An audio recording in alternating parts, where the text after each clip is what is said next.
السلام عليكم ورحمة الله وبركاته.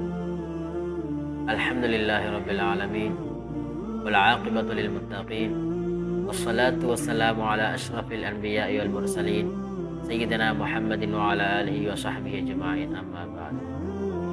அன்பார்ந்த உறவுகளே, அல்லாஹ் சுப்ஹானஹு வ தஆலா நம்மை ஏன் எதற்காக இந்த உலகிலே படைத்து வைத்திருக்கின்றான்?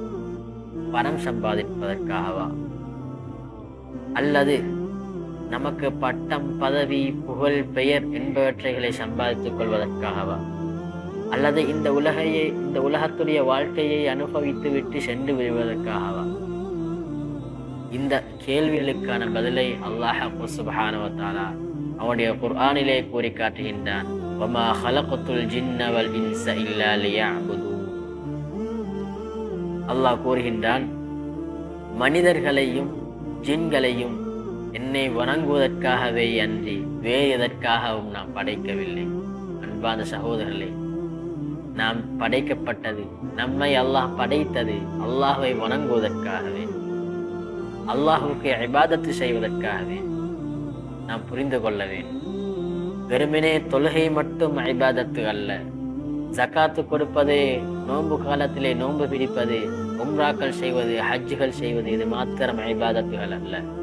ஹலாலான அனைத்து விடயங்களையும், அல்லாஹுக்கு விருப்பமான அனைத்து விடயங்களையும் நாம் செய்யக்கூடிய நேரத்திலே அல்லாஹுக்காக வேண்டி என்று செய்தால் அந்த அனைத்துமே நன்மையான விடயங்கள் தான்.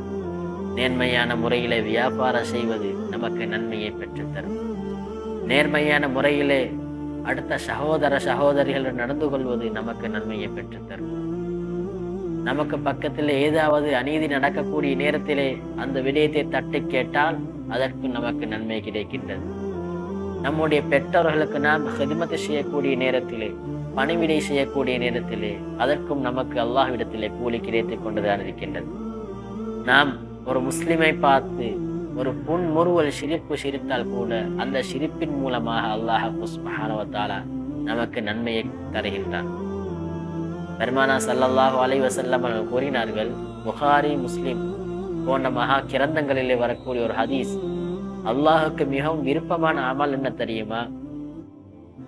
குறைவாக ஒரு அமலை செய்தாலும் தொடர்ச்சியாக ஒரு மனிதன் அந்த அமலை செய்து வந்தால் அந்த அமல் தான் அல்லாஹ்விடத்திலே மிகவும் விருப்பமானது, அல்லாஹுடைய திருப்தியை நமக்கு பெற்றுத்தரக்கூடியது. பேரன்மைக்கு சிநேகிதரே, அல்லாஹ் தஆலாவின் நல்லடியார்களே, நம்முடைய வாழ்க்கையின் வெற்றி, நமக்கு என்ன பதவி இருக்கின்றது, நமக்கு எவ்வளவு சொத்து செல்வங்கள்